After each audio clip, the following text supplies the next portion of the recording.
Welcome to Nanak classes. दोस्तों, Nanak classes के YouTube channel पे आपका स्वागत है। आज है 6 मई और 6 मई 2024 के जितने भी most important Rajasthan current affairs के क्वेश्चन बनते हैं, आज हम उनका डिस्कस करेंगे। पूरा वीडियो ध्यान से देखना और लास्ट में मैं आपसे क्वेश्चन पूछूंगा जिनके जवाब आपको कमेंट बॉक्स में देने हैं। आज हम पढ़ेंगे मदार ब्राह्मणों की हुंदर गांव को स्मार्ट विलेज का खिताब, राजस्थान में ऑपरेशन अनामिका के तहत व्हीकल पर कार्रवाई और 13वें द ग्रेट इंडियन ट्रेवल बाजार 2024 का आयोजन। पूरी डिटेल के साथ बूस्टर डोज के साथ इस क्लास को पढ़ेंगे। डेली हिस्से में आपको एक क्लास मिलती है, संडे के दिन वीकली और फिर मंथली क्लास मिलती है। तो करें स्टार्ट आज की इस इंपॉर्टेंट कड़ी की क्लास को। सभी प्यारे साथियों को प्यार भरा नमस्कार, गुड मॉर्निंग। एक बार सेशन को शेयर कर दो, लाइक कर दो। जिसने चैनल को सब्सक्राइब नहीं किया कर लो ताकि आपके पास निरंतर नोटिफिकेशन आता रहे। तो करें स्टार्ट। सबसे पहले कल के क्वेश्चनों को हम चर्चा करते हैं। संडे था तो संडे के दिन तो हम वीकली पढ़ते हैं, उसका टेस्ट आपको आज ऐप में मिल जाएगा। शनिवार के दिन जो क्वेश्चन पढ़े थे, BSF open national karate championship में राजस्थान के किस खिलाड़ी ने 2 स्वर्ण पदक जीते? जूही प्रजापति। हाल ही में किस जिले में सिंचाई जल की वितरण पारदर्शिता हेतु डिजिटल 12 अंडी सिस्टम शुरू किया गया है? Shri Ganganagar. Online travel magazine Forbes advisor ने वर्ष 2024 में मई महीने में घूमने के लिए देश के बेस्ट 10 शहरों में राजस्थान के किस शहर को शामिल किया है? उदयपुर। राजस्थान मूल्य सूचकांक में कृषि श्रमिकों के लिए सीपीआई एल का आधार वर्ष 1986-87। और फिर हमने पढ़ा राष्ट्रीय खाद्य सुरक्षा मिशन केंद्र प्रवर्तित योजना के रूप में 2007-8 से राज्य में गेहूं व दलहन पर प्रारंभ हुआ। 2015-16 से केंद्र और राज्य का वित्त पोषण है 60-40। इसको याद रखना। इसकी जो रिवीजन क्लास है वो आपको नानक क्लासेस पे daily, Nanak classes Shiv sir जो दूसरा चैनल है उस पे शाम को 7 बजे मिल जाती है। इसका टेस्ट आपको नानक क्लासेज ऐप में चल रही टेस्ट सीरीज में मिल जाता है, जिसमें 50% की छूट चल रही है। भी इसका फायदा उठा लें। और राजस्थान पुलिस वाले ऑनलाइन एग्जाम है तो इसके लिए नानक क्लासेज लेके आए 20 मेगा टेस्ट। जिसने ज्वाइन कर रखा है वो इनका अभ्यास करें और जिसने ज्वाइन नहीं किया वो करके सीबीटी के माध्यम से अध्ययन करें। अब करें आज की क्लास की शुरुआत इंपॉर्टेंट प्रश्नों की। पहला प्रश्न, किस वर्ष तक रेबीज उन्मूलन के लिए मुख्य सचिव राजस्थान की अध्यक्षता में ज्वाइंट स्टीयरिंग कमेटी का गठन किया गया है? जी बिल्कुल, राजस्थान में रेबीज उन्मूलन के लिए मुख्य सचिव की अध्यक्षता में ज्वाइंट स्टीयरिंग कमेटी का गठन किया गया है। तो किस वर्ष तक रेबीज उन्मूलन प्रदेश मुक्त होगा? तो वो होगा 2030 तक रेबीज मुक्त करने के लिए मुख्य सचिव, और वर्तमान में राजस्थान के मुख्य सचिव है सुधांशु पंत, उनकी अध्यक्षता में ज्वाइंट स्टीयरिंग कमेटी का गठन किया गया है। तो प्रदेश में संचालित राष्ट्रीय रेबीज नियंत्रण कार्यक्रम के तहत वर्ष 2030 तक रेबीज मुक्ति की दिशा में ठोस कार्यवाही के उद्देश्य से विभिन्न विभागों से समन्वय स्थापित करने के लिए मुख्य सचिव राजस्थान की अध्यक्षता में ज्वाइंट स्टीयरिंग कमेटी का गठन किया गया है। इस कमेटी में चिकित्सा व स्वास्थ्य पशुपालन विभाग के अतिरिक्त मुख्य सचिव सह अध्यक्ष होंगे। जैसे रेबीज उन्मूलन 2030 तक, मलेरिया उन्मूलन 2030 तक, ये भी आपको दोनों याद रखने हैं। और टीबी उन्मूलन 2025 तक के ये 3 टारगेट हैं, इनको अच्छे तरीके से याद रखना। पेपर में घुमा फिरा के कैसे भी पूछा जा सकता है। दूसरा प्रश्न, 5 से 7 मई 2024 को 13वें द ग्रेट इंडियन ट्रेवल बाजार 2024 का आयोजन कहाँ किया जा रहा है? बहुत इंपॉर्टेंट प्रश्न है। तारीख, कहाँ होगा, कौन सा संस्करण है, ये सब पेपर में पूछा जाता है। तो 5 से 7 मई 2024 को 13वें द ग्रेट इंडियन ट्रेवल बाजार 2024 का आयोजन कहाँ किया जा रहा है? तो ये किया जा रहा है जयपुर में। कहाँ पे? जयपुर में किया जा रहा है। पूरा तथ्य देखो, 5 से 7 मई 2024 3 दिवसीय है। द ग्रेट इंडियन ट्रेवल बाजार का आयोजन जयपुर में किया जा रहा है। इस आयोजन में राजस्थान की पर्यटन विशेषताओं को मुख्य रूप से प्रस्तुत किया जा रहा है। आयोजन में स्टेट होल्डर्स, जिसमें विदेशी डेलीगेट्स प्रमुख है, को राजस्थानी परंपरा के अनुसार आमंत्रित किया गया है। इस आयोजन में गुजरात, उत्तर प्रदेश, मध्य प्रदेश, गोवा, तमिलनाडु, उड़ीसा पर्यटन सहभागिता कर रहे। ये प्रश्न बहुत बार आता है तो याद रखना। राजस्थान पर्यटन विभाग की ओर से 2008 से ये आयोजन किया जा रहा है। द ग्रेट इंडियन ट्रेवल बाजार के 13वें संस्करण का आयोजन है, अब की बार 2024 में है। तो ये प्रश्न पक्का आता है। इसकी शुरुआत हुई थी 2008 से, ठीक है। और अब की बार 2024 में ये संस्करण कौन सा है? 13वां है। 5 से 7 मई को आयोजन हो रहा है जयपुर के अंदर। कौन सा? द ग्रेट इंडियन ट्रेवल बाजार 2024। याद रखना, हर बार जब जब ये संस्करण हुआ है एग्जामिनर इसको पूछता ही पूछता है। अगला प्रश्न, भारतीय पुरातत्व सर्वेक्षण विभाग ने किस जगह में 2500 वर्ष पुराने एक यज्ञ कुंड, धातु के सिक्कों के साथ मौर्यकालीन मातृ देवी के सर की प्रतिमा के अवशेष की खोज की है? तस्वीर देखो, ये प्राप्त हुए, ये कुंड प्राप्त हुआ है और ये मौर्यकालीन मातृ देवी की सर की प्रतिमा अवशेष की खोज हुई है। तो वो कौन सा गांव चर्चा में आ गया? बहज गांव, जो डीग का है।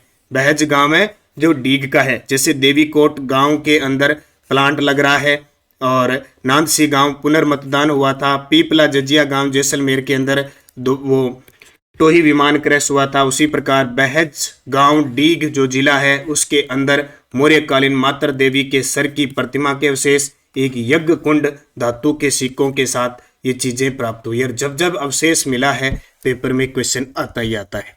पूरी डिटेल देखो, भारतीय पुरातत्व सर्वेक्षण विभाग ने बहज गांव डीग में 2500 वर्ष पुराने एक यज्ञ कुंड, धातु के सिक्कों के साथ मौर्यकालीन मातृ देवी के सर की प्रतिमा, शुंगकालीन अश्विनी कुमारों की प्रतिमा, अश्विनी कुमार यानी नकुल और सहदेव की प्रतिमा, कहते हैं कि नकुल और सहदेव के पिता अश्विनी थे, फलक प्रतिमा, फलक और अस्थियों से निर्मित उपकरण और महाभारत कालीन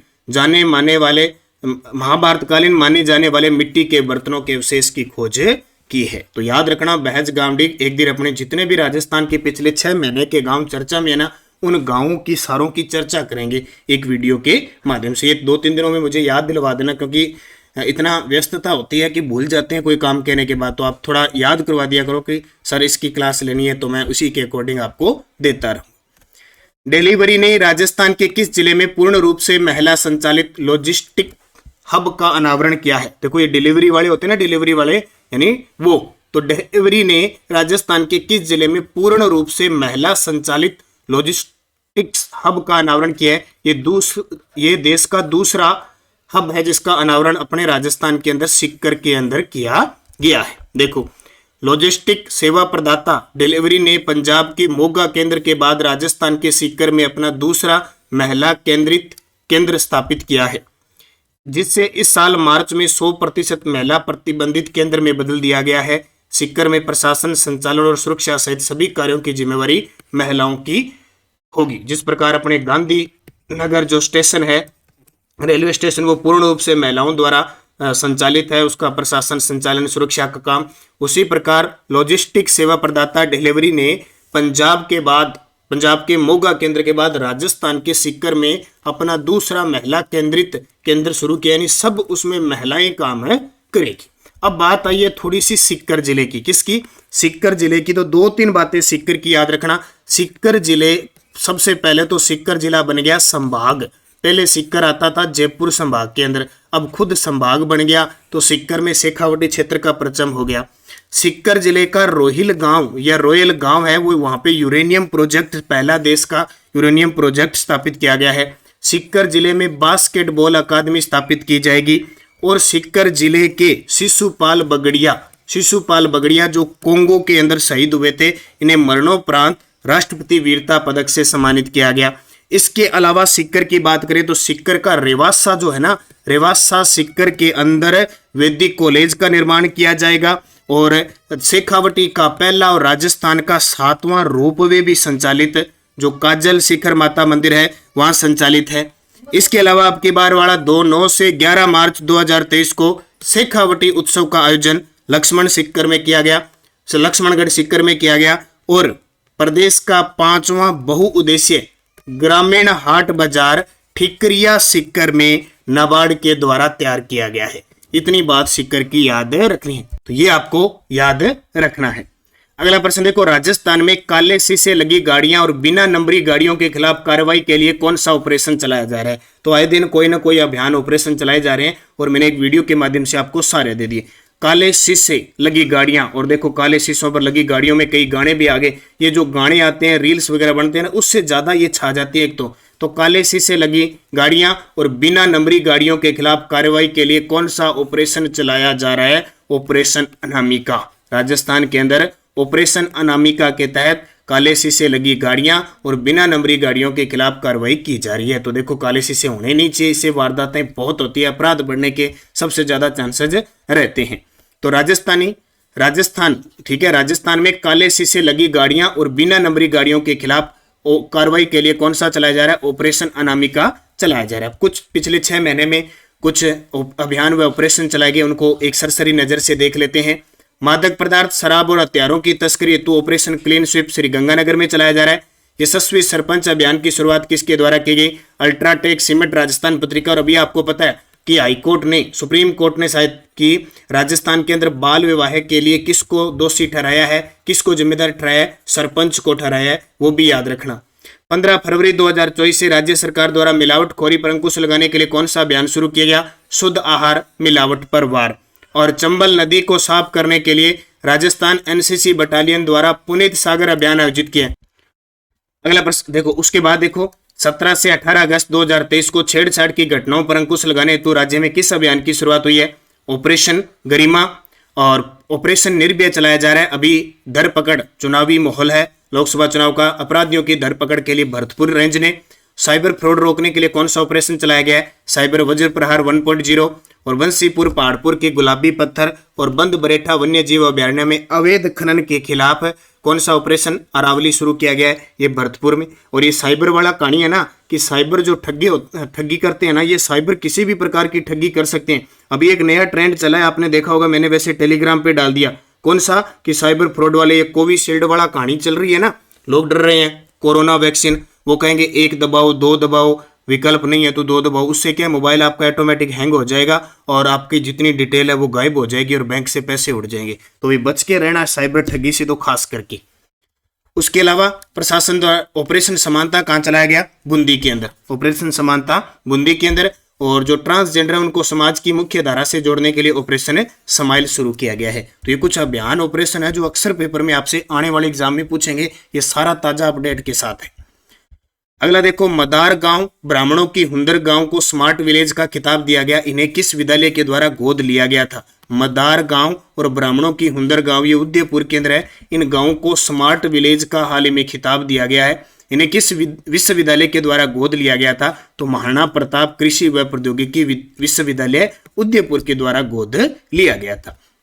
तो महाराणा प्रताप कृषि प्रौद्योगिकी विश्वविद्यालय उदयपुर के गोद लिए बड़गांव पंचायत समिति के गांव मदार और ब्राह्मणों की हुंदर ने एक बार फिर स्मार्ट विलेज का खिताब अपने नाम कर लिया। ठीक है, इन दोनों को राज्यपाल के द्वारा एमपीयूटी ने पूरा किया, ये जो भी काम थे। तो इन गांवों को चर्चा में रहने का कारण स्मार्ट विलेज का खिताब दिया। अब आता है महाराणा प्रताप कृषि व प्रौद्योगिकी विश्वविद्यालय उदयपुर। अभी असिस्टेंट प्रोफेसर में एक प्रश्न आया था कि हाल ही में 2020-21 के लिए सर्वश्रेष्ठ जैविक अनुसंधान केंद्र का अवार्ड किस विश्वविद्यालय को दिया? महाराणा प्रताप कृषि विश्वविद्यालय। इसके अलावा देश में प्राकृतिक कृषि को बढ़ाने के लिए प्राकृतिक खेती राष्ट्रीय मिशन है, उसके तहत 10 देश के श्रेष्ठ कृषि विश्वविद्यालयों में महाराणा प्रताप कृषि विश्वविद्यालय को शामिल किया गया। अफीम की एक नई किस्म चेतक को विकसित किया गया इसके द्वारा। और कुछ दिन पहले प्रताप शंकर 6 मक्का की किस्म को भी किसके द्वारा विकसित किया गया? महाराणा प्रताप कृषि विश्वविद्यालय। और कृषि क्षेत्र में महिलाओं के उत्थान हेतु भारतीय कृषि अनुसंधान परिषद के अंतर्गत भुवनेश्वर जो संस्थान है कृषि अनुसंधान, उसके साथ भी समझौता किसने किया? महाराणा प्रताप कृषि विश्वविद्यालय। तो ये कुछ बातें हैं वो आपके लिए इंपॉर्टेंट है, याद रखना। अभी हाल ही में राजस्थान विश्वविद्यालय में एक तो गांधी म्यूजियम जो की स्थापना की गई, इसके अलावा राजस्थान विश्वविद्यालय में संविधान स्तंभ का निर्माण किया जा रहा है। और मोहनलाल सुखाड़िया विश्वविद्यालय राजस्थान का देश का पहला ऐसा विश्वविद्यालय जहां संविधान पार्क स्थापित किया गया। तो विश्वविद्यालय से संबंधित इंपॉर्टेंट बातें याद रखनी है। ठीक है, ये सारा मैंने ज्यादा बता दिया। जो महाराणा प्रताप कृषि विश्वविद्यालय उसके जो कुलपति हैं वो डॉक्टर अजीत कुमार है। टेलीग्राम ज्वाइन कर लो। एक तो सारे विद्यार्थी नानक क्लासेस शिव सर और नानक क्लासेस दोनों वीडियो की डिस्क्रिप्शन में लिंक है, ताकि आपके पास न्यूज अपडेट मिलती रहे। वीडियो का लिंक है, कोई और पीडीएफ वगैरह। और नानक क्लासेस शिव सर पर तो लगातार सुबह शाम क्विज मिल रही है, उसका अध्ययन करें बार बार। पिछले वीडियो का आपको क्वेश्चन पूछा था कि मोनिका जाट का संबंध किस खेल से है? तो मोनिका जाट साइकिल चलाती है। ठीक है, और हाल ही में इन्होंने स्वर्ण पदक जीता है। अब आपके लिए क्वेश्चन जिसका जवाब कमेंट में देना है। BSF open national karate championship में राजस्थान के किस खिलाड़ी ने 2 स्वर्ण पदक जीते हैं? जूही प्रजापति, माही अग्रवाल, जस्सू कंवर, हर्षिता जाखड़। इनको अच्छे तरीके से आपको कमेंट में जवाब देने हैं। अभी हमारी सीरीज चल रही है सेकंड ग्रेड की। कल 4-5 प्रश्न अलग पूछे थे मैंने। राजस्थान संगीत संस्थान है जयपुर में, और राजस्थान संगीत नाटक अकादमी है जोधपुर में, पंजाबी भाषा अकादमी है श्री गंगानगर में, भवानी नाट्यशाला है झालावाड़ में, और भारतीय लोक कला मंडल है उदयपुर में। एक आधा संस्थान से प्रश्न कोई भी एग्जाम हो पूछा ही जाता है। हमारी सीरीज चल रही थी सेकंड ग्रेड के लिए। सेकंड ग्रेड का 30 जुलाई 2023 को 2 पेपर रद्द हुए थे ना, मैथ साइंस वाले और, तो 30 जुलाई 2023 को जो सेकंड ग्रेड का पेपर हुआ था उसमें प्रश्न देखो कैसे आए। तिलवाड़ा का मेला किस लोक देवता की स्मृति में बढ़ता है? बीकानेर के निकट समरा थल को किसने अपना कर्मस्थल बनाया था? समदीश्वर मंदिर किस जिले में? अब ये प्रश्न देखो, समदीश्वर मंदिर किस जिले के अंदर है, किस शैली का है? गुर्जर प्रतिहार शैली का है। ये प्रश्न रीट लेवल फर्स्ट का पेपर हुआ था ना, उसमें भी प्रश्न पूछा था कि समदेश्वर मंदिर का निर्माण किसने करवाया था। तो ये प्रश्न बड़ा गजब का है, बार बार एग्जामिनर इसको पूछता है। ये किस जिले में है ये बताना है, और कलाकार निहाल चंद चित्रकला के किस स्कूल से संबंधित है, और राजस्थान में त्योहारों की शुरुआत सावन तीज से होती है और अंत किस त्योहार से होता है। ये पांचों प्रश्न आपको बताने हैं और उसी के अकॉर्डिंग आपको तैयारी करते जाना है, क्योंकि लगातार इस प्रकार की चीजें आपको दी जा रही है। जाते जाते वीडियो को लाइक शेयर कर देना। और मैं आपको बता देता हूं, अपनी जो नानक क्लासेज करंट अफेयर्स की जो त्रैमासिक पुस्तक है उसका रिवीजन आपको प्रताप क्लासेज पे मिल रहा है। अपना जो दूसरा चैनल है ना जिसपे राष्ट्रीय अंतर्राष्ट्रीय करंट अफेयर्स चल रहा है, उसमें जनवरी से मार्च ये जो पुस्तक है इसका पूरे फैक्ट के साथ रिवीजन चल रहा है। 1-2 क्लास हो चुकी है। आप इसको प्रताप क्लासेज को ज्वाइन करके और ये क्लासें जरूर देखें ताकि पूरी बुक का रिवीजन हो जाएगा। तो निरंतर मेहनत करें, अच्छे तरीके से पढ़ें। हर एक जो भी क्लासें हैं, टेस्ट सीरीज है, जिसने भी ले रखी है वो बार बार अध्ययन करें, निश्चित आपको सफलता मिलेगी। धन्यवाद। जय हिंद, जय भारत, जय राजस्थान।